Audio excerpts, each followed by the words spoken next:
Baik, a'udzubillahi minasyaitonirrajim. Bismillahirrahmanirrahim. Alhamdulillahilladzi hadana li hadza wa ma kunna linahtadiya laulan hadanallah. Asyhadu an la ilaha illallah wahdahu la syarikalah wa asyhadu anna Muhammadan abduhu wa rasuluh. Allahumma shalli wa sallim ala sayyidina Muhammadin wa ala alihi wa sahbihi wa wala. Ayolah hadirun, teman-teman sekalian, sahabat Terang Jakarta dan Terang di tempat lain, gitu ya. Soba, kalau biasa bicaranya Sobahunur ya, selamat kalau pagi Sobahunur, cahaya begitu ya. Insya Allah hari ini memang kita akan membahas cahaya, ya, yang membuat terang dunia, insya Allah. Bikum jami'an bitatil Islam, semoga Allah memuliakan kita dengan kemuliaan Islam. Assalamualaikum warahmatullahi wabarakatuh. Alhamdulillah teman-teman sekalian, para pemudi-pemuda, para ayah bunda, para orang tua, para guru-guru mungkin ada yang hadir ikut juga di sini. Alhamdulillah ini rangkaian seri Fitra Base Life ya, Fitra Base Life seri yang memang ini dulu kita rancang karena awalnya saya membuat panduan untuk Fitra Base Education ya, pendidikan panduan didik anak sesuai fitrah. Ya ternyata pada perjalanannya anak sebenarnya tidak ada masalah dengan anak gitu ya. Yang justru banyak masalahnya adalah orang tuanya gitu ya. Nah, akhirnya dibuatlah panduan untuk para orang tua dan pemuda ya, Fitra Base Life. Jadi kalau Fitra Base Education itu untuk anak 0 sampai 15 tahun ya. Mungkin kapan-kapan kita buat serinya. Serinya insyaallah. Ya, untuk didik anak ya, panduan. Karena didik anak juga ini banyak galaunya kan. Ya kan? Iya betul. Banyak pahamnya dan seterusnya. 8 fitrah ini kan nggak boleh nggak tumbuh kan ya. Nggak boleh. Nah ketika ini nggak tumbuh yang terasa di pernikahan, ya kan? Nah, semua yang nggak tumbuh ini terasa betul di pernikahan ya. Masalah ego ya, masalah spiritual, masalah macam-macam tuh. Ya, luka-luka pengasuhan di masa lalu itu semua akumulasi dalam pernikahan. Gitu ya, maka pernikahan itu kemudian jadi goyang di tahun ke-5, tahun ke-10 ya dan seterusnya. Bahkan belum lama saya nangani pasangan yang goyang di tahun ke-37 gitu pernikahan. 37 tahun masih ada. Ya karena selama ini sibuk berkarir masing-masing, seolah-olah tidak ada masalah kan. Okay. Ya, mereka ketemu sebentar lalu sibuk bekerja. Sebenarnya masalah itu nggak pernah selesai, jadi tidak mampu diurai lah. Akhirnya akumulatif, begitu pensiun ya, kemudian kan sering di rumah tuh, nah, mulai keluar semua. Sama kayak sekarang ya, stay at home ya. Ini kan cuma colek berangkat gitu ya, menyibukkan diri di luar. Nah dengan di rumah ini, jadi sebenarnya pandemik ini ya teguran Allah lah ya, untuk kita kembali ke fitrah kita. Ya. Nah, karena nanti kita akan bahas ada 3 unsur stabilitas dalam kehidupan yang membuat kita bahagia. Yang pertama jelas Allah Subhanahu Wa Taala. Cahaya di atas cahaya nih Allah Subhanahu Wa Taala. Yang kedua adalah fitrah ya, yang Allah install dalam diri kita. Udah pernah kita bahas masalahnya pertama.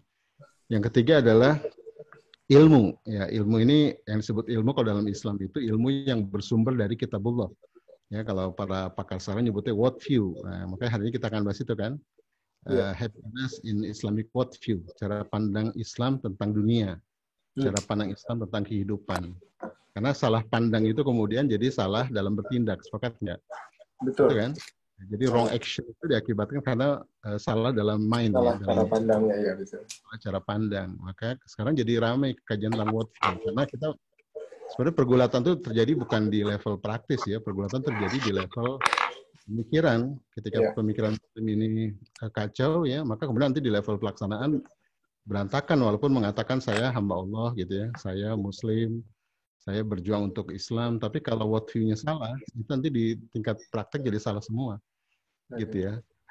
Sama kayak misalnya memahami makna bahagia. Kalau kebahagiaan kita maknakan sebagai kesenangan gitu ya. Maka ketika kesenangan tercapai kan selesai semua kan. Iya. Yang menjelaskan kenapa ketika suami istri sudah tercapai semua, rumah, tanah lalu berpisah begitu. Ya, cerita layangan putus lah segala macam itu kan cerita sedih ya sebenarnya. Ya kan, cerita sedih kan ya. Itu kan dari muda berjibaku berbisnis kan dan dalam ranah dakwah bahkan. Iya, bahkan itu terjadi juga pada Agim kan. Agim juga sempat mengalami tergelincir gitu kan. Walaupun dakwah itu. Itu kan karena tadi mungkin memahami makna kebahagiaan, ketenaran, ya, kekayaan itu salah memaknakannya. Jadi berantakan. Nah, ilmu itu yang kalau seorang profesor ya, Profesor Kepala Atas mengatakan hari ini bukan kita kurang ilmu, tapi kita keliru ilmu katanya. Oke. Kalau ilmu, iya kan, apa yang bisa menjelaskan juga misalnya orang profesor doktor korupsi kan, itu kan bukan kurang ilmu kan, tapi keliru ilmu. Gitu. Nah, sekarang kalau kita dengar kata ilmu yang kita pikirkan kan ilmu tentang sains, matematika gitu ya, termasuk ilmu-ilmu apa yang sifatnya technical skill ya. Kebanyakan itu karena memang sistem sekolah kita ke sana. Tapi ilmu yang benar itu sebenarnya ilmu yang inti adalah hakikat tentang kehidupan, hakikat tentang Tuhan, tentang din, ya, tentang akhirat, tentang fitrah gitu ya. Tentang ini kan hakikat-hakikat ini yang penting. Kalau hakikat tentang atom, tentang gunung itu sains ya. Itu progresif berkembang terus. Tapi hakikat tentang Allah, hakikat tentang fitrah, hakikat tentang akhirat itu Allah yang menjelaskan gitu. Allah yang mengajarkan langsung. Jadi bukan progresif ya, progresif gitu. Nah, sekarang di era posmo ini kan orang berpikir semuanya konstruksi sosial kan. Tuhan itu hasil budaya gitu, hasil konstruksi. Kebenaran itu konstruksi. Hanya Tuhan yang paham kebenaran, kalau kita nggak bisa paham kebenaran yang Tuhan maksud, akhirnya begitu ya. Itu sebenarnya sedang meniadakan Tuhan juga gitu ya. Tuhan tidak menjadi tidak menjadi teologi sentrik gitu ya, atau teosentrik. Tuhan cuma jadikan pajangan misalnya. Padahal kalau konsep worldview itu Allah harus jadi rujukan. Yang sekarang ini rame-rame tentang toxic ya, toxic peradaban, toxic help, self-help, hustle culture, pernah dengar mungkin ya, hustle culture, budaya gila kerja begitu ya. Orang seolah-olah kerja etos begitu.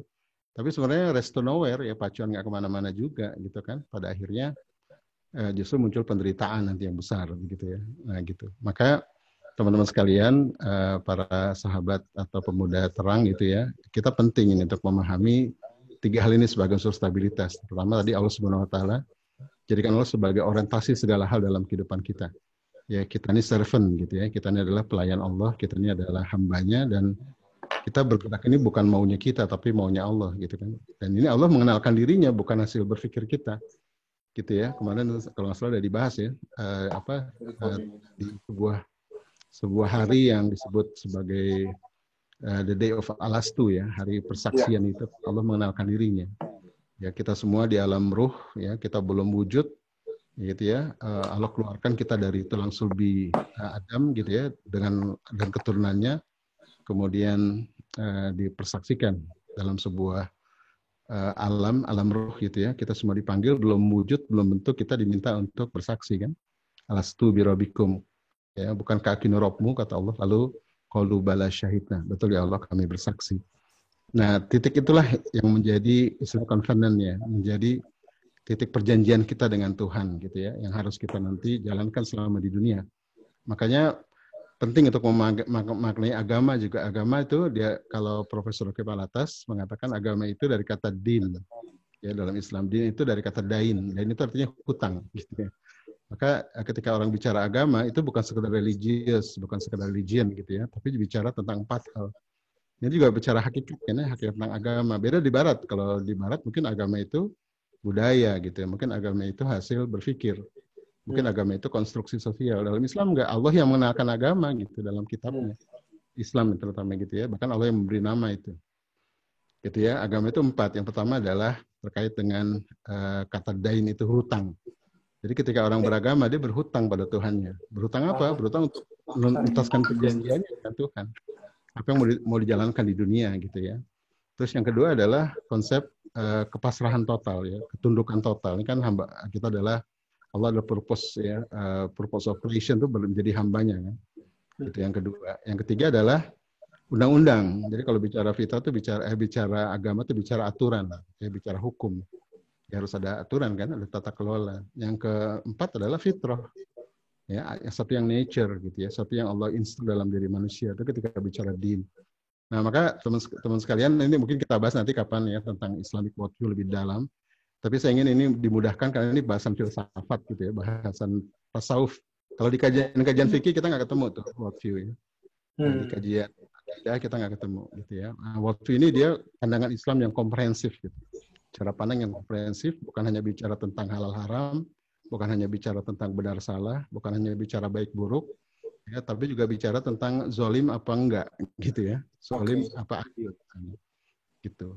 Nah, ini bicara tentang Islamic worldview ini ketika kita pandang sebuah objek gitu ya, sebuah realita, ya maka kita harus mandang dari komprehensif dalam pandangan Islam. Ya nggak bisa sepotong-sepotong gitu ya.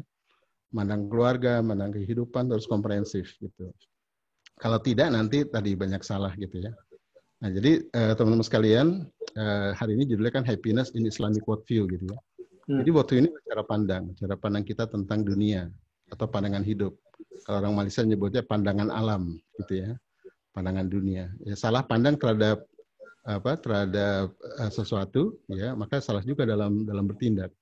Ya kalau dalam bahasa Arab itu disebut ru'yatul lil wujud ya, ru'yatul Islam lil wujud. Cara pandang Islam terhadap sesuatu yang wujud. Nah, yang wujud itu yang dalam bahasanya disebut realitas gitu ya. Nah, realitas itu ada yang nampak, ada yang tak nampak. Misalnya Allah kan realitas ya. Realitanya ada Tuhan gitu ya. Itu karena dijelaskan oleh wahyu. Nah, itu bagaimana cara pandang Islam tentang Tuhan gitu. Nah, termasuk tadi tentang kebahagiaan. Kebahagiaan kan sesuatu yang nggak nampak ya, sesuatu yang dia real gitu, dia realita gitu ya, tapi bukan sesuatu yang terlihat gitu ya. Nah, itu juga dibahas dalam Islam. Justru kebanyakan hal-hal yang tidak nampak gitu ya. Nah, ini teman-teman sekalian, maka hari ini kita akan fokus di makna happiness, kebahagiaan gitu ya. Saya akan tampilkan slide-nya. Ini sedikit saja, sore ini nanti lebih banyak diskusi. Kalau dengar kata bahagia tadi ya sudah moderator sudah sampaikan tuh, kalau dengar kata bahagia yang kita ingat kesenangan gitu ya. Bahagia itu kesenangan atau materi ya, kekayaan, kekuasaan gitu kan. Ketenaran gitu. Nah, teman sekalian, Islam tidak melarang ya orang untuk kaya, berkuasa gitu ya. Itu bagian dari manusia gitu ya. Tapi Allah Subhanahu wa taala melarang keras kita menjadikan itu semua sebagai orientasi. Gitu kan? Orientasi. Bahkan waktu zaman SMA tuh ya, bahagia apa sih? Bahagia itu masa muda hura-hura gitu ya. Nanti dewasa kaya raya, mati masuk surga gitu. Itu bahagia. Itu pernah saya di sebuah perusahaan besar ya, sesi ini orang-orang yang mau pensiun. Saya tanya satu-satu apa itu bahagia gitu. Itu ada yang menjawab itu. Jadi ternyata worldview tentang bahagia itu terekam sejak dia SMA sampai dia menjelang pensiun. Bahagia itu adalah waktu muda hura-hura gitu ya, senang-senang, nanti begitu tua kaya raya, mati masuk surga. Itu cara pandang yang yang tidak tepat gitu ya tentang makna kebahagiaan. Gitu ya. Ada lagi yang menjawab bahagia itu sukses gitu. Terus saya tanya, sukses apa? Ya bahagia. Jadi yang mana duluan? Nah, itu juga bingung tuh antara sukses dengan bahagia gitu ya. Nah, ini mudah-mudahan hari ini kita coba lihat ya, karena happiness ini satu hal yang penting dalam kehidupan kita gitu ya. Kalau di luar tadi disebut moderator ada the pursuit of happiness, mengejar kebahagiaan. Kalau pernah mungkin dengar videonya Dr. Noman Ali Khan ya, Dr. Ali Khan mengatakan saya 25 tahun itu membedah Al-Quran, nggak ada satu kata pun yang setara dengan kata the pursuit of happiness gitu. Kalau itu menjadi segitu penting, jadi highlight di peradaban Barat, kenapa nggak ada di Al-Quran gitu ya? Nah, berarti ada yang salah tuh dengan cara berpikir Barat tentang kebahagiaan kan, gitu ya. Di kajian lain disebut Islam itu bukan the pursuit of happiness, tapi the attainment of happiness ya. Jadi pencapaian kebahagiaan itu suatu yang paradisable, kalau ulama nyebutnya itu, suasana yang surgawi begitu ya, yang tidak temporer. Nah, kalau kebahagiaan itu sifatnya begitu tercapai lalu kemudian nggak berapa lama kemudian bosan, itu bukan kebahagiaan, itu kesenangan. Gitu ya. Kalau bahagia itu dia abadi dia. Ya, walaupun kita hidup di dunia, kita bisa merasakan suasana surgawi dengan itu. Gitu ya. Nanti kita akan bahas tuh, ya. Nah, ini kita banyak dapat pemikiran impor dari barat gitu ya tentang kebahagiaan. Akibatnya ya sekarang kita saksikan kita jadi aneh dalam kehidupan ya. Kalau kemarin ada rame-rame video tentang toxic self-help itu ya, orang rajin beli buku-buku self-help, ikut-ikut motivasi sana-sini gitu ya, karena banyak orang stres hari ini. Kenapa stres katanya? Karena penyebabnya adalah hustle culture, ya budaya gila kerja gitu ya, budaya ya dalam Islam etos itu bagus ya, tapi bedakan antara produktif dengan sibuk gitu. Dalam Islam itu hayatun thayyibah itu satu yang membuat impact dalam kehidupan ya, satu yang berimpact gitu ya, memberikan makna gitu ya, meaning, bukan sekedar sibuk, tapi sebenarnya nggak kemana-mana, rest to nowhere, pacuan tidak kemana-mana, gitu ya. Nah ini nanti kita insya Allah ini kita akan bahas lebih dalam. Oke, teman sekalian. Nah, ini udah pernah kita bahas ya. Ini dari Barat nih ada 12 pertanyaan yang hari ini nggak bisa dijawab oleh orang Barat ya. Ya mereka secara ilmu tadi ya, secara ilmu duniawi gitu ya, ilmu hakikat tentang sains, tentang gunung, tentang atom, teknologi mereka maju lah gitu ya. Tapi sebenarnya mereka rapuh gitu ya, mereka keropos di dalam gitu ya. Saya banyak ketemu aktivis dakwah juga yang cara berpikirnya masih cara berpikir posmo gitu ya. Mereka melihat bahwa yang disebut kebenaran itu hasil konstruksi sosial gitu ya, hasil diskusi, kolaborasi. Saya juga orang IT ya, saya orang information management, saya paham konsep kolaborasi gitu ya. Saya paham bahwa ilmu itu hasil kolaborasi, inovasi hasil kolaborasi, tapi itu ilmu terkait dengan hakikat dunia. Hakikat tentang misalnya hakikat tentang atom, hakikat tentang apa hal-hal yang sifatnya empirik gitu ya. Tapi yang hakikat yang utama ya tentang Allah, tentang agama, tentang kebahagiaan, tentang kehidupan, itu given gitu ya, sudah diberikan oleh Allah Subhanahu wa taala, bukan sesuatu yang harus kalau mau dikaji silakan, tapi bukan dikaji dalam dalam arti dicari nilai kebenarannya, tapi dipermudah orang untuk memahaminya gitu ya. Didalami itu silakan gitu ya. Nah, ini yang sering terjadi akibatnya rapuh peradaban barat kan? Rapuh gitu ya. Sehingga kemarin di kajian-kajian Fitrah World Movement itu disampaikan seperti di Jepang misalnya ya. Di barat juga begitu ya. Itu secara budaya mereka berkembang gitu ya. Tapi rapuh ya. Pada akhirnya kan bunuh diri.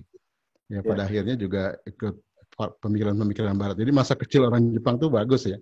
Karena hidup dengan budaya tradisi mereka. Tapi begitu sampai usia pemuda itu lost dia ya. Tradisinya bisa replace dengan hal-hal yang sifatnya dari barat gitu ya.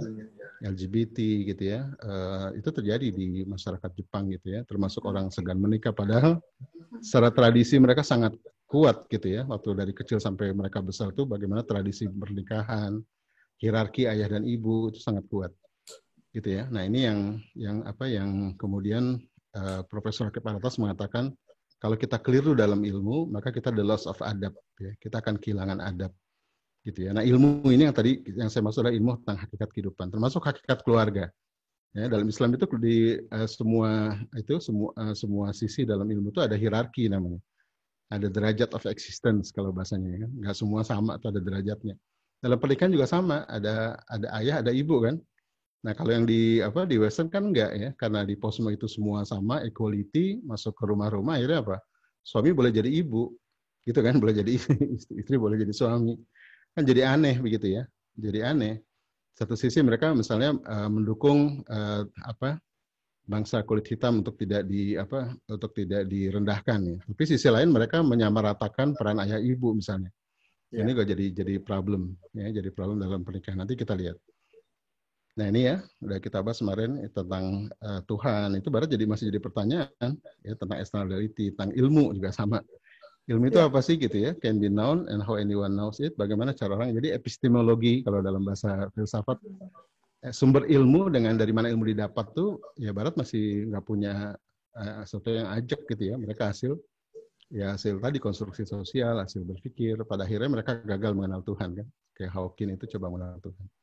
Nah ini kemudian jadi penyebab ketidakbahagiaan kan. Kan bahagia itu adalah orang yang sakinah ya, dia berhenti pada sebuah titik di mana dia mencapai suatu situasi, jiwanya tenang ya, karena mengenal semua, sama kayak orang berjalan, ya kita dilempar ke sebuah atau kita traveling lah, ya kita tiba-tiba tiba di sebuah kota tanpa peta tanpa apa ya tentunya gelisah kan, tapi kalau kita membaca peta kita jelas mau kemana gitu kan, nah kita bahagia. Gitu ya, makanya kalau dalam Islam itu ada istilah yang sering kita baca tapi sering digunakan untuk musibah saja tuh, innalillahi wa inna ilaihi rajiun ya, itu sebenarnya maknanya dalam ya, dari Allah lah kita berasal, dari Allah lah kita kembali. Artinya apa? Bagi seorang mukmin itu maknanya clear ya, bahwa the origin is clear ya, the destination is clear gitu ya, dari mana kita memulai jelas, dari mana kita berakhir jelas gitu ya. Ini kalau orang traveling senang nih ya, dari mana asalnya, dari mana berangkatnya, tinggal kita menemukan syirat. Ya kan? Syirat menuju akhir itu. Makanya tiap hari kita minta 17 kali dalam sehari minta syirat kan. Ihdina syiratal mustaqim. Ya, sebuah jalan. Karena kita sudah tahu awalnya, sudah tahu akhirnya. Kita tinggal minta path-nya, ya, roadmap-nya. atau peta jalannya menuju Allah, begitu kan? Nah, ini nanti semakin menambah kebahagiaan ketika kita sudah menemukan peta jalan. Nah, itu kemarin kita bahas dengan the mission of life, gitu kan? Nah, banyak orang hari ini galau ya karena nggak temu itu peta jalan kan? Ya ibaratnya kalau siapa si Stephen Covey bilangnya kapal terbang rumah tangga tanpa misi hidup, tanpa misi keluarga, ibarat kapal terbang tanpa rute penerbangan katanya. Jadi udah take off sampai di atas lupa mendarat di mana gitu. Atau tahu mendarat di mana tapi nggak tahu rutenya. Itu sama tidak bahagianya gitu. Oleh karena itu teman sekalian, ketika memahami kebahagiaan gitu ya, kita harus memahami lawan dari kata bahagia gitu ya, agar kita tahu bahwa kebahagiaan ini bukan kesenangan. Ya, Profesor Dr. Nur Atas yang jadi rujukan saya itu mengatakan lawan dari kebahagiaan dalam bahasa Arab disebut kalau bahagia itu kan sa'adah. Lawan dari sa'adah adalah sakowah. Ya, sakowah ini penderitaan yang besar.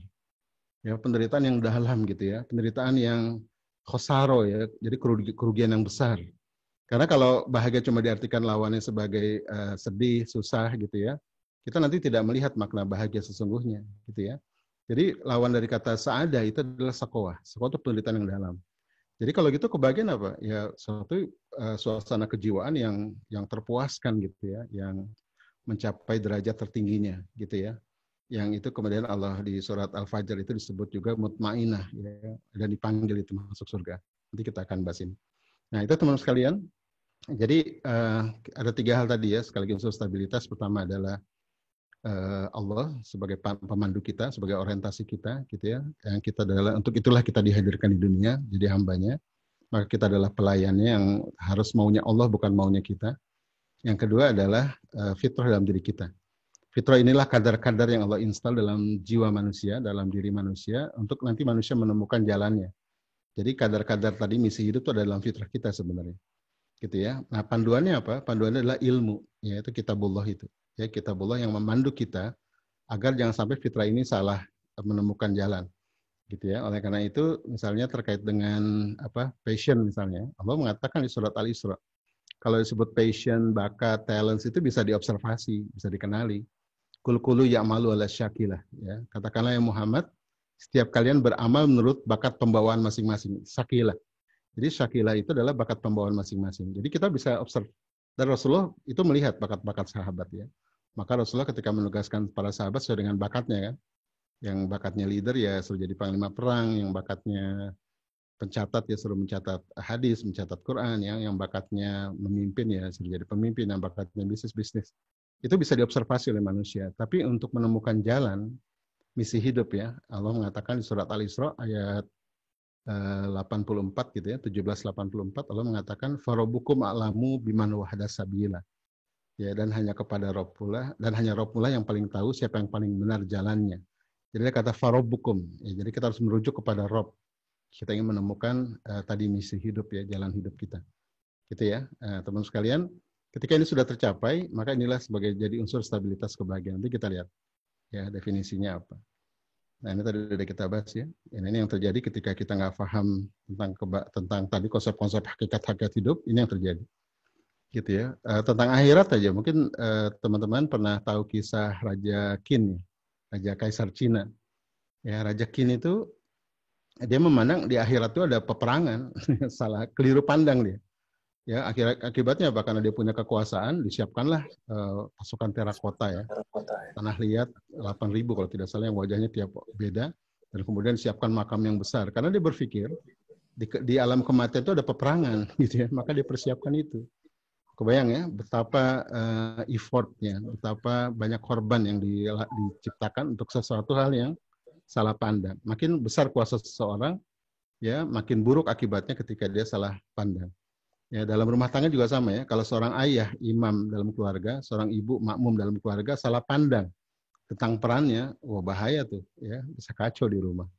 Begitu ya. Maka penting nanti teman-teman sekalian untuk memahami ini, ya what view, cara pandang. Nah, gitu ya. Nah, ini udah kita bahas kemarin, sudah belum ya? Sudah ya. Nah, 3 hal ini yang Allah berikan kepada kita di alam ruh. Ya, Allah mengenalkan dirinya, gitu ya. Kemudian Allah install fitrah dalam diri kita. Yang ketiga adalah knowledge atau ilmu tadi. Nah, ilmu itu kalau dalam bahasa Islam wahyu gitu ya, yang bersumber dari kitabullah. Kitabullah itu Al-Quran dan As-Sunnah. Jadi kalau bicara Kitabullah itu Quran dan Sunnah. Ya dua sisi itu. Nah, tiga inilah yang saya atau yang guru-guru saya sebut dengan unsur stabilitas dalam kehidupan. Ya, ketika ini tidak stabil, maka nanti nggak ketemu tuh jalan hidup, nggak ketemu, ya kebahagiaan juga nggak ketemu, gitu ya. Kita terus nih ya, gitu. Oke. Nah ini untuk stabilitas. Allah, fitrah, dan kitabullah, stabilitas. Nanti dalam hidup itu ada unsur dinamika, ya. Unsur dinamika ini bumi, waktu, ya, kondisi itu dinamika, gitu ya. Pendidikan, situasi, waktu, gitu kan, itu adalah kondisi yang tiap orang bisa berbeda, gitu ya, tergantung waktu. Maka dalam memahami Islam juga kita harus paham ini. Ada unsur dinamika, ada unsur stabilitas. Ya, kalau di teori atom ada yang namanya dynamic stabilism. Dynamic stabilism ini berlaku untuk semua makhluk ya, baik mikrokosmos maupun makrokosmos. Pada atom, pada semesta berlaku ya. Kalau orang Malaysia nyebutnya pergerakan yang kokoh. Ya. Dia bergerak, tapi bukan dari sini ke sana. Dia bergerak pada tempatnya, tapi dia maksudnya dinamis gitu ya, tapi dia kokoh gitu ya. Nah itu dynamic stabilism. Itu yang seru adalah itu dibahas oleh para ulama sufi terkait ketika membahas zarroh. Zarroh itu atom ya, itu dibahas tuh. Ya, kemudian ini jadi panduan kita untuk hidup di zaman krisis seperti ini. Bahwa hidup itu kita harus memahami mana yang stabil, mana hakikat-hakikat yang inti dan mana yang dinamis, mana yang boleh berubah, gitu ya. Termasuk dalam menerapkan syariah, ya, dalam menerapkan sirah, gitu ya. Dalam sirah juga sama ya. Kalau kita mau menerapkan sirah Rasulullah SAW pada saat ini, ada sirah yang sifatnya stabil ya, disebut dengan sawabit. Ya, hukum tetap, ada sifatnya mutaghayyirat yang berubah. Nah, kalau salah terap jadi kacau nanti ya. Yang stabil jadi tetap, yang tetap jadi stabil gitu, jadi kacau. Atau sebaliknya, karena dia nggak bisa membedakan mana yang stabil, mana yang dinamis dalam membaca sirah, kemudian dia frustasi ya. Nah, ketika dia frustasi, dia kembali ke masa lalu, nggak kembali lagi gitu ya, lupa menjalankan perannya pada zaman ini gitu. Atau sebaliknya, karena dia frustasi, dia loncat ke masa depan. Ya, kapan kiamat datang ya, saya siap untuk jadi bagian dari pasukannya akhir zaman, tapi dia sendiri pada zaman ini tidak melakukan apa-apa gitu ya, tidak menjalankan perannya. Kan banyak terjadi hari ini kan. Atau dia menerapkan hari ini tapi hantam kromo gitu ya. Nah, ini juga nanti menjadi penyebab tidak bahagia dalam kehidupan gitu ya, dalam hal menerapkan sirah. Jadi Allah memberikan ini supaya kita dalam hidup ini bahagia gitu ya. Dalam hidup ini kita bisa menjalankan peran peradaban kita yang mana kita bahas itu ya, the mission of life kita dengan sebaik-baiknya. Maka Allah berikan unsur ini. Oke. Nah, ini definisi bahagia ya menurut Profesor Dr. Noke Alatas. Dia seorang sufi, teman-teman nanti kalau ingin baca bukunya gitu ya. Beliau ini dikenal sebagai pemikir abad kini dan buku-bukunya direkomendasi oleh tokoh-tokoh seperti Syekh Hamzah Yusuf ya. Syekh Hamzah Yusuf merekomendasi buku beliau, judulnya Islam and Secularism. Ya, buku itu terbit tahun 78 gitu ya. Itu awalnya disampaikan dalam bentuk kuliah-kuliah begitu. Lalu kemudian itu dibukukan gitu ya, jadi risalah untuk kaum muslimin, kemudian dibukukan lagi jadi buku Islam and Secularism. Itu buku itu sangat fenomenal pada hari ini ya. Banyak dikaji orang dan karena dia membahas tentang bahwa Islam ini sekarang sedang terpuruk peradabannya. Ya, banyak buku membahas itu, tapi berhenti pada Islam ini sedang bodoh, ya, tapi tidak menggali lebih dalam lagi, gitu ya. Kalau Profesor Kawas menggali lebih dalam lagi. Ya, jadi penyebab umat Islam ini terbelakang katanya karena confusing in knowledge, ya, karena kebingungan ilmu, gitu ya, karena nggak paham tentang hakikat kehidupan. Tadi ya hakikat agama, hakikat kebahagiaan, hakikat itu kacau tuh, begitu ya. Nah, maka kemudian dia mengatakan kalau karena bingung ilmu itu ada the loss of adab. Akhirnya buku yang tipis itu jadi kajian yang luas begitu ya dan berkembang jadi kalau yang buku yang tebalnya itu namanya prolegomena. Karena itu saya banyak belajar itu dan saya melihat bahwa saya sepakat ya bahwa kelemahan umat Islam hari ini adalah kelemahan dalam cara pandang, gitu ya. Kalau ilmu jago-jago lah, tapi cara pandang nih yang jadi masalah, gitu ya. Jadi bukan masalah kurang ilmu tapi keliru ilmu. Gitu ya, kayak misalnya gini, zaman gemilang Islam zaman apa sih gitu ya? Kebanyakan kita gemilang Islam tuh ya Cordova gitu ya, terus kemudian Andalusia begitu kan, terus zaman Al-Fatih misalnya gitu ya, lebih kepada infrastruktur ya, science bukan gitu ya. Padahal sebenarnya yang disebut generasi gemilang dalam Islam ya generasi sahabat Nabi. Ya, dan para tabiin, kan itu kata Rasulullah, itulah generasi terbaik begitu. Ya, itu harus digali tuh. Kenapa Rasulullah mengatakan ini generasi terbaik gitu ya.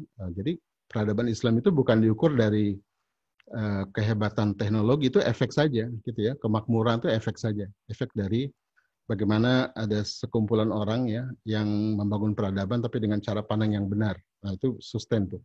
Nanti kita akan bahas. Oke, ini definisi bahagia. Ya, saya terjemahkan dalam bahasa Indonesia. Kebahagiaan abadi dalam hidup, ya, the real happiness dia nyebutnya, mengacu bukan pada entitas fisik pada diri manusia, tidak juga pada jiwa binatang, jadi dinyebutnya animal soul gitu ya, syahwat, dan tubuh manusia. Jadi bukan sekedar kenikmatan fisik gitu, juga bukan kepuasan pikiran. Ya, ada orang yang puas pikiran ya karena banyak terisi ilmu jadi puas pikirannya, atau perasaan yang mengalami terminate ya, kondisi akhir. Tapi juga katanya bukan kesenangan atau juga bukan hiburan gitu ya, kata beliau. Tapi kebahagiaan hakiki itu adalah adanya kepastian, ya, ada hubungannya dengan atau ada merujuk kepada sebuah kondisi kepastian atau keyakinan tentang kebenaran tertinggi, gitu ya. Jadi kalau kita sampai pada titik itu, ya, sebuah titik kesadaran, titik keyakinan pada sebuah kebenaran tertinggi, gitu ya. Lalu kemudian ada pemenuhan tindakan sesuai dengan kepastian itu. Nah, jadi dua hal ya. Pertama, meyakini suatu kebenaran tertinggi. Yang kedua, ada tindakan untuk memenuhi keyakinan itu. Ya, jadi tadi ada unsur stabilitas, tadi ya, ada yang meyakini sebuah kebenaran tertinggi, dan kemudian ada pemenuhan tindakan. Ya, nah itu bahagia tuh, gitu ya. Ini bahasanya bahasa filsafat ya. Dan kepastian adalah keadaan kesadaran alami, fitrah gitu ya, terhadap apa yang permanen dalam diri manusia, fitrahnya, gitu ya, dan dirasakan oleh organ kesadaran spiritual disebut dengan hati, qalb. Gitu ya. Jadi hati kita merasakan tuh kalau kita berada pada situasi yang memang pasti gitu ya. Nah, maka nanti penting untuk tazkiyatun nafs agar jangan salah menerjemahkan suasana hati kita. Gitu ya. Karena kalau hati salah lagi jadi masalah juga gitu ya. Nah, hati ini nanti sangat tergantung dengan apa? Dengan cara berpikir kan, gitu ya. Apa yang masuk di kepala kita itu akan diterima oleh akal. Nanti akal ini kemudian akan memfilter kan, akan memfilter mana yang menjadi ketika akal memfilter ini, akal itu merujuk pada cara pandang dia. Lalu masuk ke hati, ya, hati memproses, ya, kemudian menjadi keyakinan. Dari keyakinan lalu menjadi sebuah tindakan gitu kan.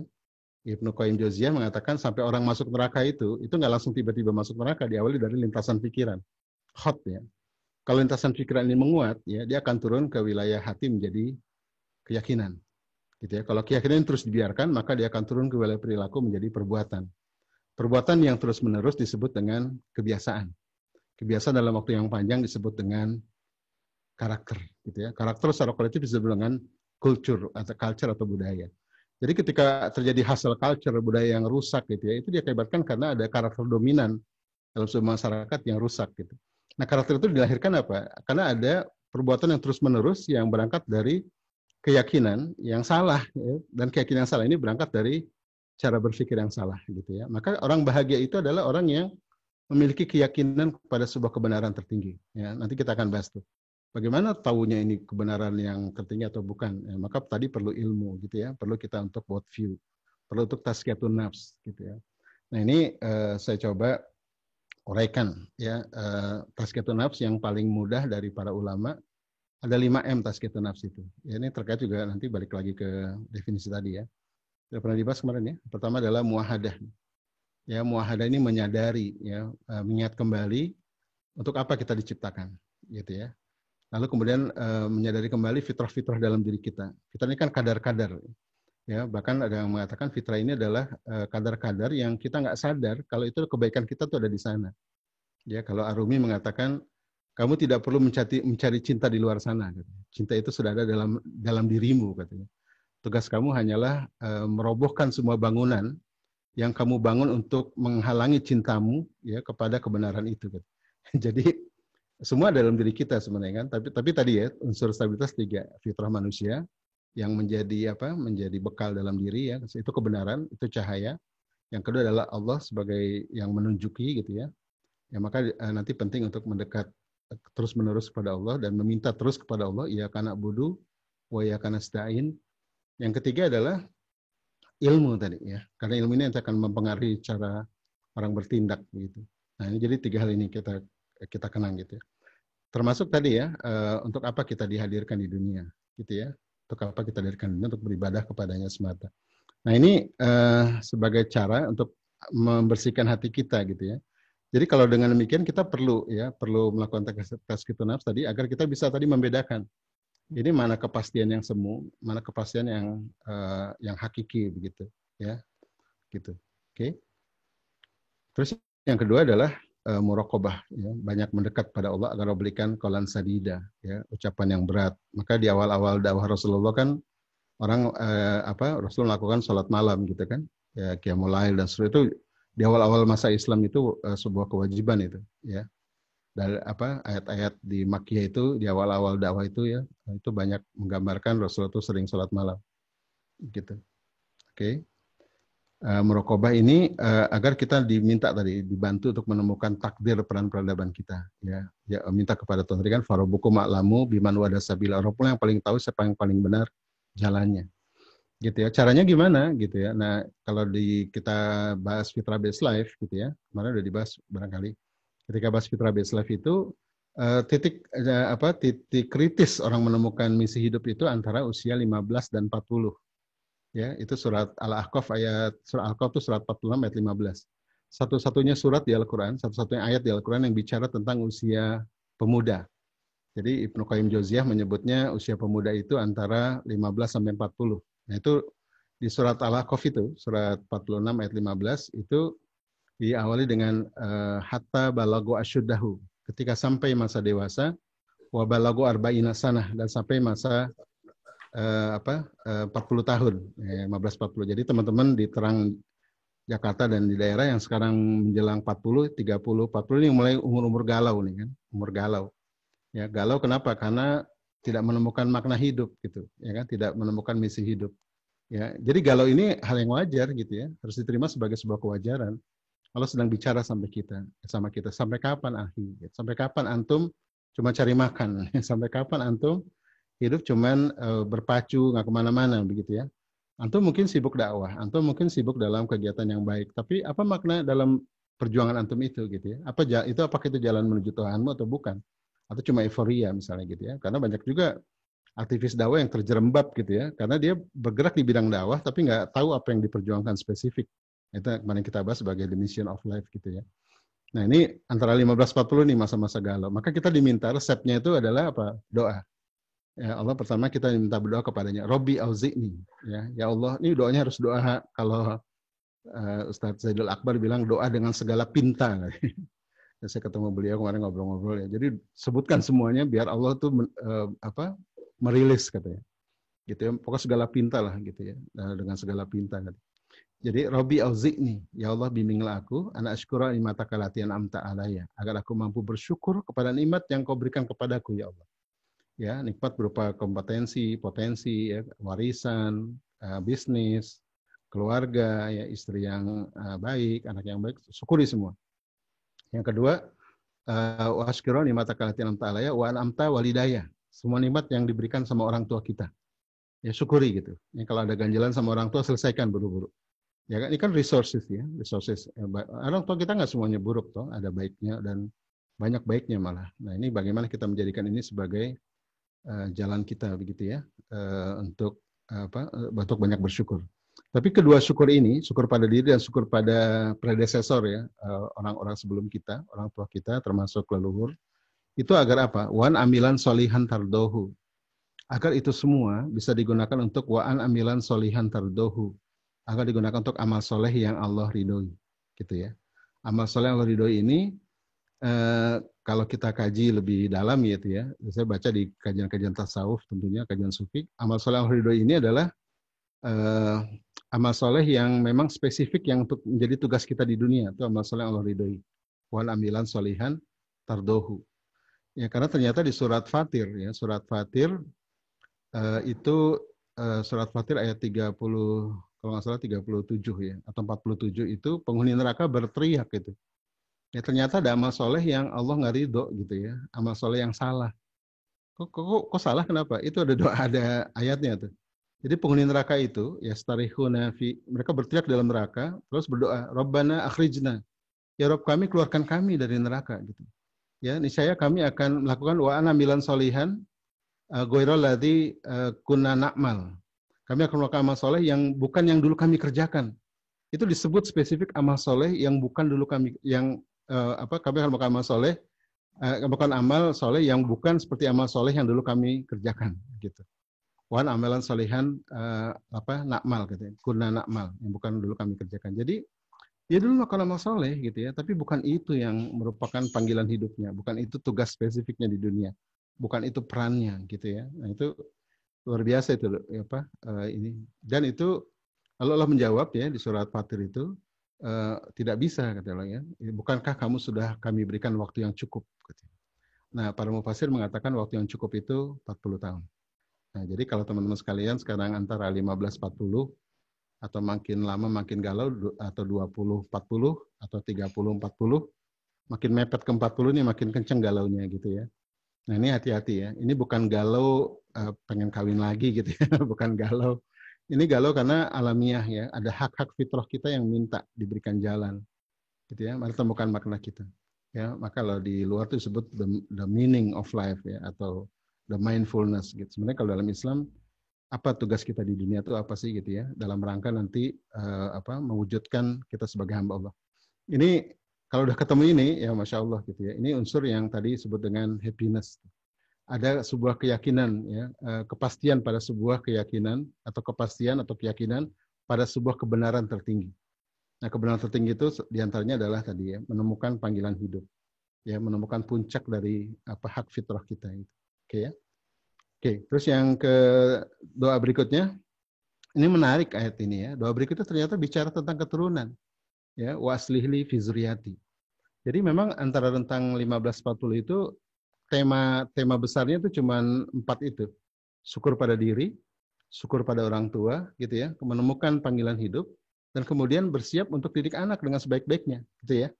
Nah ini sebenarnya 4 tema antara 15 sampai 40 itu. Nah, kalau 4 topik ini bisa selesai gitu ya, nah itu kita tercapai apa yang disebut dengan tadi ya, the real happiness, ya, kebahagiaan karena menemukan makna, menemukan meaning dalam hidup. Nah, gitu ya. Nah, ini maka perlu tazkiyatun nafs. Berikutnya adalah muhasabah dan muaqabah. Nah, ini bagaimana kita men-tracking hidup kita. Ini sebenarnya bagian dari syukur tadi ya. Bagaimana men-tracking hidup kita selama ini, mana yang kalau misalnya paling sederhana gini deh, 24 jam dalam sehari itu mana yang hidup kita yang berkah, mana yang nggak berkah. Mana yang Allah oriented gitu ya, Allah centric, mana yang egocentric dalam 24 jam sehari misalnya begitu ya. Itu mempengaruhi nanti. Atau kalau kita tracking misalnya hidup kita 5 tahun terakhir ini ya. Apa yang sudah kita lakukan ini sebenarnya for Allah atau cuma sekedar untuk syahwat gitu ya. Coba dicek. Gitu ya. Nah, itu nanti terasa dalam jiwa kita itu ya. Ini muhasabah. Yang kedua muaqabah. Muaqabah ini menemukan ya dari tracking tadi kan menemukan apa sih polanya. Yang kedua kita menemukan mana sih obstacle-nya. Mana sih penghalangnya. Ya. Nah, ini penghalang ini mesti segera diselesaikan. Ini bisa dosa-dosa ya, riba, dosa sama orang tua itu segera dihilangkan. Termasuk juga lalai ya. Kan ghaflah itu lalai. Itu pusaran kerusakan tuh di 2 hal itu kalau dalam Islam. Pertama ghaflah, yang kedua itu tatabiyah hawa. Ghaflah itu lalai, tatabiyah hawa itu mengikuti hawa nafsu. Maka Allah di surat Kahfi kalau tidak salah, gitu ya. Janganlah kamu ikuti wala tatabiyah, janganlah kamu ikuti orang yang aghfalna, yang lalai dari ingat kami, maka kami akan lalaikan mereka, gitu ya. Dan jangan kamu ikuti orang-orang yang tatabiyah hawahu, yang mengikuti hawa nafsunya, gitu ya. Terus Allah di potongan akhirnya mengatakan wakana amruhu furuto, maka menjadi berantakanlah hidupnya. Wakana amruhu furuto, berantakanlah hidupnya. Jadi pusaran dari kedua kerusakan itu ya, dari lawan dari tadi stabil dan dinamis, lawannya adalah ghaflah dan lalai, gitu ya. Nah, lalai inilah yang kemudian membuat orang jadi tersimpangkan dari hidupnya dan jelas hakikatnya nggak dapat ya, kemudian tidak bahagia. Maka Umar bin Khattab radhiyallahu anhu pernah jalan-jalan di kebunnya gitu kan, kemudian tertinggal sholat berjamaah. Bukan nggak sholat berjamaah, ketinggalan berjamaah gara-gara asik lihat kebunnya. Itu kebunnya diinfakkan gitu. Ya gitu ya. Ini mungkin kita kalau kita jadi Umar berat nirunya ya gitu ya. Sebenarnya hikmahnya apa? Hal-hal yang menghalangi perjalanan kita menuju Allah singkirkan. gitu ya. Kebencian, dendam dan seterusnya gitu ya. Oleh karena itu teman-teman sekalian, kenapa sih dalam Islam itu kayak sederhana kok dilarang ya, gibah. Nah, orang senang banget gosip hari ini kan, gibah, namimah, hasad gitu ya. Itu kenapa? Kita jadi nggak fokus, sepakat nggak? Kita jadi nggak fokus, dan karena kita nggak fokus itulah, maka kita terhalang dari the real happiness kita, gitu kan? Sekarang misalnya gini, kita tahu ya, innalillahi wa inna ilaihi rajiun. Kita dari Allah menuju Allah. Dan tugas kita adalah menemukan jalan menuju Allah, gitu kan? Maka kita minta 17 kali dalam sehari minimal, ihdinas syiratal mustaqim, gitu kan? Dan Allah melatih kita dengan 5 panggilan rukun Islam kan? Gitu ya. Ada panggilan 5 kali sehari namanya sholat gitu ya. Ada panggilan setahun sekali namanya Ramadan. Ada panggilan seumur hidup sekali namanya haji. Ada panggilan periode sekali namanya zakat gitu kan. Nah, semua panggilan-panggilannya sebenarnya latihan gitu kan, tadribat gitu ya. Tadribat agar kita tidak lalai menemukan jalan hidup ini. Nah, oleh karena itu orang-orang yang fokus menemukan jalan hidup ini, bagi dia nggak penting tuh ya lakukan gibah, namimah, hasad dan seterusnya, gitu ya. Oke, teman-teman sekalian, berikutnya, nah ini mungkin udah mulai nguap nih, mujahadah dan hijrah, gitu ya. Nah ini sungguh-sungguh berikutnya, gitu ya. Jadi hidup kita itu tentang ini, gitu teman sekalian, gitu ya. Banyak orang mau berjihad untuk sesuatu yang bukan jalannya, gitu ya, dan kita sudah dipandu oleh Allah. Oke, saya cepetin aja. Maka balik lagi ke sini, maka unsur stabilitas itu adalah Allah, ya. Selalu orientasi ke Allah, berbuat untuk Allah itu. Jadi Allah sentrik bukan egosentrik. Yang bikin hari ini orang kacau karena egosentrik kan. Semua pengen ngatur sendiri gitu ya. Apalagi era posmo nih. Semua nggak ada kebenaran mutlak, semua progresif gitu ya. Akibatnya apa? Ya kita semua kita sendiri gitu ya. Maka kita begitu stres ya kita ngatasi sendiri stresnya gitu. Makanya yang booming di era posmo ini apa? Entertainment kan, ya, untuk ngobatin orang stres tuh ya. Makanya pelawak-pelawak jadi kaya raya begitu karena memang banyak orang stres gitu. Nah, ini jadi misi hidup kita dari sini berangkatnya. Ya, gitu. Saya akan gambarkan, nah ini tampilan. Teman-teman sekalian yang baik, ini saya buat gambar ini, sebenarnya ini jadi kurikulum kita ya. Gitu. Jadi rumah tangga, saya gambar rumah tangga ini baik kita sebelum menikah maupun sudah menikah, saya gambar jadi 4 lantai ini. Ya, 4 lantai, tangga kan ke atas gitu ya, dan ada atapnya. Landasannya apa? Landasan untuk hidup sakinah, mawadah, warohmah gitu ya, kalau di puncak rumah tangga itu. Sakinah itu kan artinya sakinah, sukun kan, achievable gitu, tercapai gitu ya, ketenangan itu, ya, kesatuan itu tercapai. Nah itu awalnya dari 4 tadi, foundation adalah 3 tadi, ya, maaf 3 ya, Allah, fitrah dan ilmu, sepakat ya. Nah 3 inilah yang menjadi unsur stabilitas dalam kita hidup ataupun kita berumah tangga. Orientasinya Allah, kemudian kadar-kadar fitrah dalam kita, termasuk nanti fitrah ayah, fitrah ibu ya, itu penting tuh. Ya saya banyak menemukan hari ini, mohon maaf ya para ayah gitu ya, para ayah hari ini banyak meninggalkan perannya, gitu ya, banyak meninggalkan perannya sehingga akhirnya istri banyak mengambil peran ayah. Di beberapa kasus keluarga hampir berpisah itu karena karena pendapatan istri lebih stabil gitu ya, kemudian suami nggak stabil, akhirnya suami banyak mengandalkan istri. Dan istri mungkin tidak merasa dirugikan karena dia menolong suaminya kan, ya kan? Ya, di awal pernikahan ini nggak terasa, tahun ke-10 belum terasa. Akibatnya apa? Akhirnya suaminya ini jadi jadi nggak tangguh begitu ya. Jadi saya ingat film Osin gitu, yang Osin bekerja, atau film Osin ya, itu film anak kecil di Jepang yang ketika besar itu kan menikah. Akhirnya suaminya ini judi, minum, si Osin ini kerja keras. Akhirnya sama Osin ini kalau saya biarkan suami saya nggak benar, akhirnya dia nggak mau kerja si Osin ini. Ya, akhirnya suaminya itu terpaksa bekerja dan akhirnya jadi membaik begitu. Nah ini saya banyak menemukan itu. Jadi istrinya membantu suaminya, tapi karena suaminya tidak menjalankan perannya gitu ya, akibatnya kemudian dia jadi kehilangan identitas dirinya, kehilangan fitrahnya, kemudian jadi ngawur tuh. Ya, akhirnya tahun ke-15 selingkuh, ya tahun ke-20 itu saya nggak 1-2 ya, sering saya menemukan pasangan-pasangan begini. Karena apa? Saya melihat ada hierarki, ada adab ya, adab suami istri yang nggak dijalankan gitu kan, karena nggak tahu ilmunya gitu ya. Ya, jadi mau menolong orang pun harus ada ilmunya, karena kalau nggak nolong orang nggak pakai ilmu, jadi tidak beradab tuh, gitu kan, harus ada ilmunya. Gitu. Kalau saya tanya dengan seorang ustadz, bedanya apa sih etika, akhlak sama adab, bedanya apa? Kalau etika itu norma, ya. Kita nolong orang karena memang harus nolong, itu norma-norma, itu etika. Oke ya, fitrah juga sebenarnya bicara basic ya. Nolong orang itu kan fitrah juga ya. Nah, ini kalau nolong orang karena etika, karena norma, itu namanya etika. Tapi kalau nolong orang itu karena suatu yang internalisasi dalam diri kita, jadi sudah otomatis itu namanya akhlak. Gitu ya. Maka Imam Ghazali mengatakan akhlak itu huwa kullu fi'lin yasduru minan nasi bigorin tafakirin sabik. Perbuatan dilakukan tanpa proses berpikir, eksekusi dia. Nah, yang ketiga adalah adab. Nah, adab itu adalah gini, kalau kita nolong orang, tapi yang kita tolong itu tersinggung, berarti kita biadab, tidak beradab, gitu ya. Gitu. Jadi adab ini di atas satu level di atas akhlak, gitu ya. Karena adab ini bicara hierarki, ya, bicara martabat, bicara derajat, gitu ya. Ada hal yang kalau kita tolong nanti banyak mudaratnya, itu kita harus pikirkan, gitu ya. Jadi nggak sekedar menolong misalnya. Nah, itu adab. Nah, oleh karena itu tadi ya kasus yang suami yang istrinya bekerja menolong suaminya, akhirnya suami jadi nggak tangguh, akhirnya jadi berkhianat. Itu karena sebenarnya salah salah istrinya, gitu ya, dan salah dua-duanya.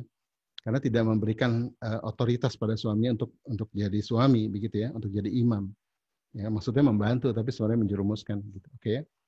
Nah, itu adab. Nah, dalam era posmo itu kan dihilangkan nih, hierarki di rumah itu dihilangkan, maka terjadilah yang disebut dengan ketidakbahagiaan itu, ya. Oke. Nah, kalau tiga hal ini, Allah, fitrah, dan ilmu ini unsur stabilitas yang kita bahas ya. Nah, ini harus kita temukan ya, metode-metodenya, caranya, bagaimana biar tiga unsur cahaya ini, biar terus bercahaya dan makin melebar cahayanya. Gitu ya. Maka kita perlu manajemen waktu, manajemen fokus, energi, gitu ya, mengelola energi, dan termasuk disiplin dalam soul, mind, and physical. Nah, ini nanti kita bahas kapan ya. Ini disebut dengan unsur pepilihan. Jadi choice itu dalam Islam disebut dengan khiyaroh. Khiyaroh itu pilihan. Jadi manusia itu membedakan manusia dengan hewan adalah punya khiyaroh. Khiyaroh itu pilihan atau ikhtiar kalau dalam kita disebut ikhtiar. Nah, ikhtiar itu dari kata khoir. Khoir artinya baik. Ya. Maka kalau kita memilih, pilihlah yang baik gitu ya. Maka tadi harus jelas fondasinya. Oke, nah ini quality nanti, menentukan quality. Karena fitrah ini kalau nggak tumbuh, fitrah ilmu Allah ini kalau nggak dikelola, di manage, ya dia nggak tumbuh. Maka tadi ya, bahagia itu apa? Keyakinan pada pada kebenaran tertinggi dan tindakan untuk memenuhi keyakinan itu. Jadi harus ada tindakan. Gitu ya, ada unsur dinamika atau kualitinya gitu ya. Sehingga apa? Sehingga tercapailah apa yang disebut sebagai fitrah lifestyle ya, atau 8 dimensi fitrah itu. Ya, kehidupan yang seimbang dalam spiritual, dalam profesional, dalam intelektual, dalam family, dalam sosial, dalam harmoni ya, dalam keseimbangan gitu ya. Terus berikutnya dalam kesehatan. Nah, ini harus seimbang. Ini fitrah semuanya gitu ya. Ini yang kalau dibahas di Fitrah Based Life, ini 8 dimensi fitrah yang nanti mungkin seri berikutnya ya kita bahas hayatun thayyibah ya, bagaimana 8 fitrah ini kita seimbangkan ya, kalau di barat sebut life balance ya, life balance. Nah, ini juga menentukan good life atau hayatun thayyibah ya, hidup yang baik. Nah, ketika ini nggak seimbang gitu ya, itu terjadi kehidupan yang tidak good life ya, tidak good life ya, dalam keluarga maupun dalam personal gitu ya. Nah, bayangkan hari ini banyak keluarga, banyak ayah terutama atau koam gitu ya, itu 5 hari seminggu buat bisnis kan, ya buat ini nih professional life atau business life. Ini satu dimensi hidup digunakan untuk 5 hari dalam 7 hari gitu ya. Sementara weekend ditumpuk semua di weekend. Dakwah di situ, family di situ, sosial di situ, akhirnya apa? Terjadi disebut dengan unbalance. Nah, unbalance ini kalau bahasa Islamnya itu disebut zolim atau fasad. Jadi fasad itu orang yang memutus keseimbangan, itu fasad ya, atau berbuat kerusakan. Gitu ya. Jadi bahasa-bahasa Islam itu kalau dikontekskan dengan kehidupan itu luar biasa sebenarnya, sebuah makna yang dalam. Oke, nah kalau bisa 8 ini seimbang, maka tercapailah 8 peran. Nah, kemarin kita bahas ya, the mission of life itu terdiri dari change maker, apa yang mau kita ubah dari masyarakat. Gitu ya. Jadi kebahagiaan itu diukur dari bukan buat apa yang membuat diri kita, tapi yang mau kita ubah untuk orang lain. Yang kedua, apa solusinya yang mau kita berikan untuk umat. Maka yang mengatakan jangan pernah berpikir cari uang, tapi berpikirlah cari solusi untuk umat. Gitu kan. Makin tajam solusinya, makin besar manfaatnya, maka semua keberkahan akan datang, gitu kan. Maka konsepnya ini sebenarnya impact ya, bagaimana memberikan impact pada masyarakat ya, pada umat, bukan bagaimana untuk diri kita, bukan egosentrik tapi theosentrik gitu. Berikutnya innovation maker. Jadi intellectual life kita, ya, ruang kita untuk belajar itu bukan sekedar learning for learning, ya, tapi learning for being. Ya, belajar itu untuk menjadi. Ya, menjadi maksudnya apa? Menjadi dalam menjalankan peran hidup kita. Oke. Nah, ini kemudian regulation maker. Nah, termasuk tadi punya anak itu bukan sekedar anak, kalau Ustaz Budi Asari nyebutnya anak ideologis ya. Kalau dalam konsep fitrah disebut regeneration maker. Jadi kita dengan anak kita bukan sekedar anak ideologi semata, tapi anak yang bisa melanjutkan perjuangan kita. Ya, maka ada konsep regeneration maker. Jadi parenting itu bukan sekedar parenting, tapi regeneration parenting misalnya gitu ya. Karena anak-anak kita bukan sekedar anak-anak yang kita besarkan, kita sarjanakan, jadi soleh, bukan. Tapi anak-anak itu bagaimana melanjutkan perjuangan kita. Gitu kan? Agar bisa terus mengalir pahalanya. Katanya orang yang paling bahagia apa sih? Orang yang matanya tertutup, mati, tapi pahalanya mengalir. Gitu kan? Nah, agar pahala mengalir apa? Yang terapkan ini. Gitu ya. Itu orang bahagia tuh. Mata tertutup, tapi amalnya terus mengalir. Nah, gitu ya. Jadi di Quran itu bahkan anak itu dengan orang tuanya disambungkan dengan keimanan. Bukan dengan karir, bukan dengan bisnis, tapi dengan keimanan. Ya, waladina amanu watabatum dzurriyyatahum biimanin alhaqna bihim dzurriyyatahum. Orang-orang yang beriman yang diikuti oleh anak dan keturunannya dalam keimanan, kami akan sambungkan kata Allah.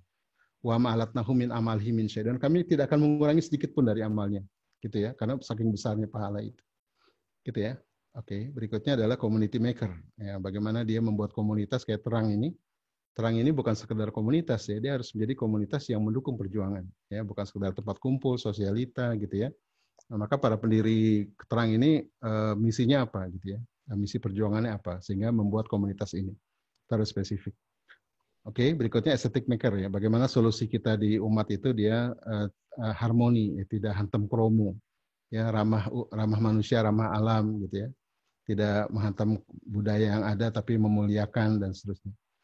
Oke ya, health maker. Nah, juga bagaimana membentuk kesehatan baik pribadi maupun lingkungan. Nah, teman-teman sekalian, ketika peran-peran ini tercapai gitu ya, maka itu disebut dengan the happiness, ya, kebahagiaan hakiki. Gitu ya. Ini makanya kalau kita baca surat Al-Fajr ya, surat Al-Fajr di pertengahan itu di Allah setelah bercerita tentang apa ke Firaun, tentang kaum Samud gitu dan seterusnya gitu ya, tentang orang-orang hebat yang bikin heboh gitu ya dengan ilmunya, dengan infrastrukturnya. Kemudian Allah ingatkan kita, ya, fa'amal insanu idza mabtalahu rabbuhu fa'akramahu wa na'amahu fayaqulu rabbi akraman. Ya, ada orang katanya yang diberikan status rezeki yang melimpah, ya, kemuliaan, lalu mengatakan rabbi akraman, Rabbku memuliakanku. Ada orang yang Allah sempitkan rezekinya. Fa'amal insanu idza mabtalahu rabbuhu wabtalahu faqadar ahli rizqahu, dan kami sempitkan rezekinya, lalu mengatakan Robbi ahanan, Rabbku menghinakanku. Jadi dia yang satu GR, yang satu merasa buruk sangka dengan Tuhan.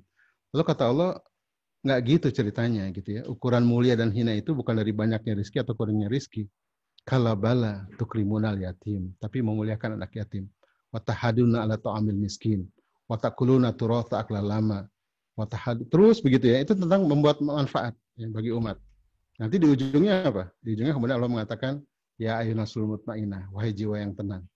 Nah, mutmainah ini juga sebagian ulama mengatakan ini ciri dari happiness, ya, jiwa yang tenang, mutmainah, itminan. Wahai jiwa yang tenang, irji'i ila rabbiki radiyatan mardiyah. Kembali kepada Rabbmu dengan keridoan Rabbmu. Fadkhuli fi ibadi, wadkhuli janati. Ketika itu semua tercapai, maka Allah mengatakan fadkhuli fi ibadi. Ya, kita diciptakan untuk beribadah kepada Allah dan kita membuktikannya bahwa kita layak disebut hamba Allah. Fadkhuli fi ibadi, wadkhuli jannati. Jadi surga itu apa? Efek, ya, efek daripada tadi ridho, dan paradise itu efek daripada keriduan Allah Subhanahu wa taala. Gitu ya teman sekalian. Nah, ini happiness itu puncak dari ini yang kita capai dalam hidup kita. Tentunya ini perlu proses tadi ya. Perlu pertama ini luruskan dulu kita apa sih unsur stabilitas. Yang kedua kita harus berjuang untuk unsur kualitasnya nih, ya, unsur dinamikanya. Lalu kemudian kita menjaga keseimbangan dari setiap dimensi-dimensi hidup kita selaras dengan fitrah, dipadu dengan kitabullah, sehingga diharapkan mencapai peran-peran terbaik ini. Nah, ketika peran ini tercapai, ya, disebut dengan happiness. Nah, teman-teman sekalian, saya juga sedang berjuang ini. Ya, ada beberapa hal yang sudah saya perjuangkan, ada beberapa hal yang masih saya terus perjuangkan, begitu ya. Insya Allah ini apa ya? Karena kalau sudah sampai titik ini, sudah istilahnya menemukan makomnya gitu ya, menemukan hakikatnya gitu ya. Umur saya sekarang 51 tahun gitu ya, maka saya berharap kalau Allah berikan saya umur sama kayak Rasulullah 63, jadi saya tinggal satu etapa lagi nih gitu ya.